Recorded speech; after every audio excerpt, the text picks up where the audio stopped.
Did you know that about 60% of Americans live paycheck to paycheck? That's a staggering number. Even more shocking is that nearly 40% of adults can't cover a $400 emergency without borrowing money.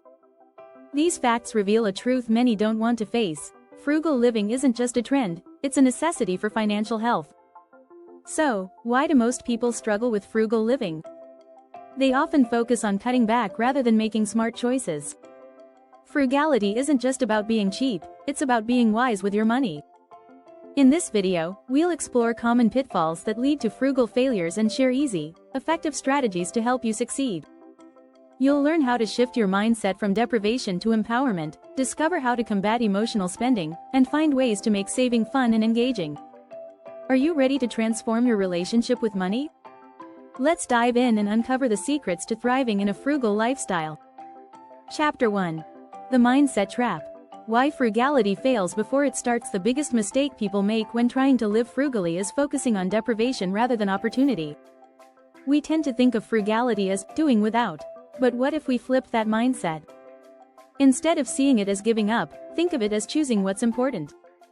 It's not about having less, it's about prioritizing what truly matters. Here's the truth. According to a 2019 study by Northwestern Mutual, 54% of Americans say their biggest financial fear is living paycheck to paycheck.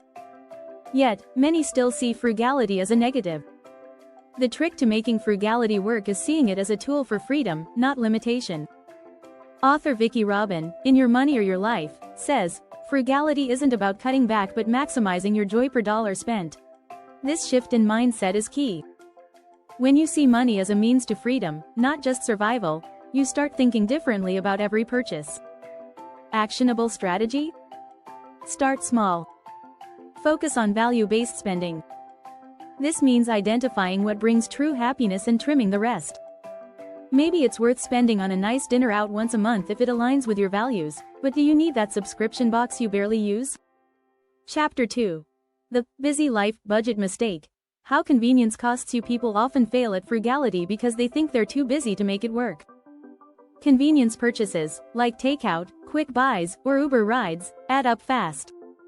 In fact, the Bureau of Labor Statistics found that Americans spend about $3,000 a year on dining out. That's $250 a month, which could easily be saved with a little planning. It's not that you don't have time, it's about where you invest your time. If you invest just a few hours up front, meal prepping, planning weekly errands, you can save hundreds each month. Consider this. Preparing meals at home saves you not just money, but also time later in the week.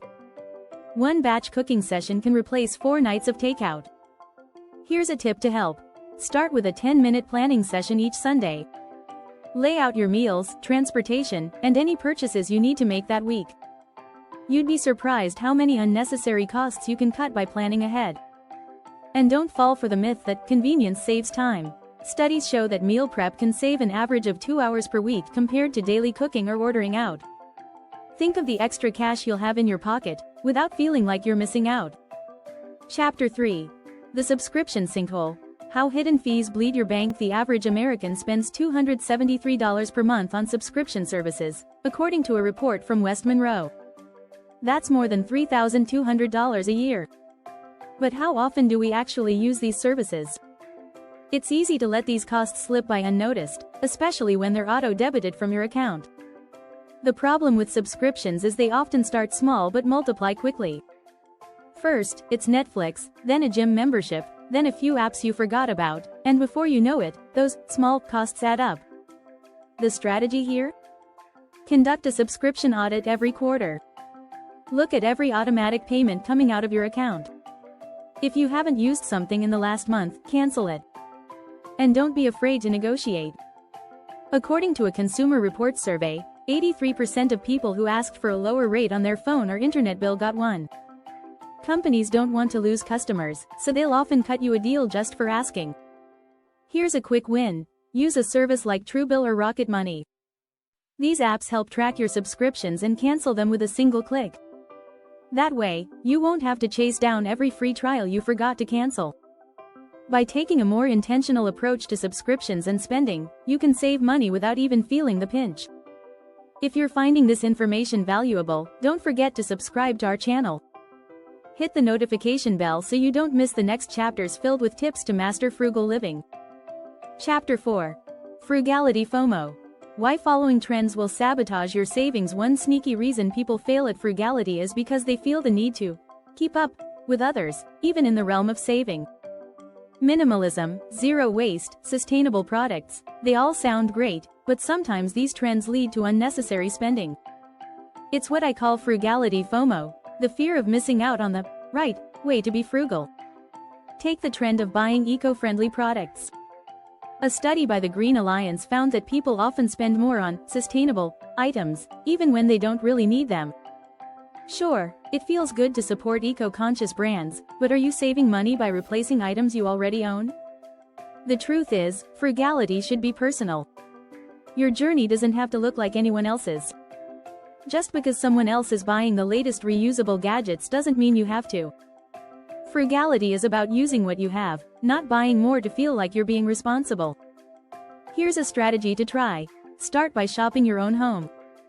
Before buying something new, even if it's green, look at what you already own. You'd be surprised how many things you can repurpose or fix instead of replacing. By focusing on your own needs instead of following trends, you'll avoid unnecessary spending. Chapter 5. The Sneaky Spending Zone. How emotional buying destroys frugality. We've all been there, browsing online or walking through a store, only to make a purchase out of stress or boredom. Emotional spending is one of the biggest frugality killers. In fact, a survey by Slick Deals found that the average American spends $450 a month on impulse buys. That's over $5,000 a year spent on things we didn't plan to buy. The key to overcoming emotional spending is to recognize the triggers. Is it stress from work? Or maybe it's boredom on the weekends? Understanding what leads to these purchases is half the battle. One helpful trick is the 24-hour rule. Whenever you feel the urge to buy something, pause for a day. Most of the time, that initial excitement will fade, and you'll realize you don't really need the item. This method forces you to be intentional about where your money goes. Another tip is to set up spending barriers. If you know you tend to shop when bored, avoid online stores or take shopping apps off your phone. It's about creating distance between yourself and those spending triggers. Chapter 6. From Sacrifice to Strategy. How to turn saving into a game. Many people think of frugal living as a constant sacrifice, which makes it tough to stick with long term. But what if saving money could be fun? Turning frugality into a game can make the whole process much more enjoyable. Research from the Journal of Consumer Psychology suggests that people are more likely to stick with savings goals when they're framed as challenges or games. It gives your brain a little reward boost each time you win at saving. Here's a strategy to try. Set up micro-saving challenges. Challenge yourself to save $5 a day or have a no-spend weekend. You can even create a visual tracker to mark your progress. These little wins add up over time and keep you motivated. Another fun idea is to get friends or family involved. Try a saving competition. See who can save the most over a set period of time. Adding a bit of friendly competition makes saving feel less like a chore and more like a game. Plus, it gives you an accountability partner to keep you on track. Remember, frugality doesn't have to feel like sacrifice. When you make saving fun and engaging, you're far more likely to stick with it for the long haul. If you enjoyed these tips and want more insights on mastering frugal living, be sure to subscribe. Join our community, and let's make saving money a fun adventure together.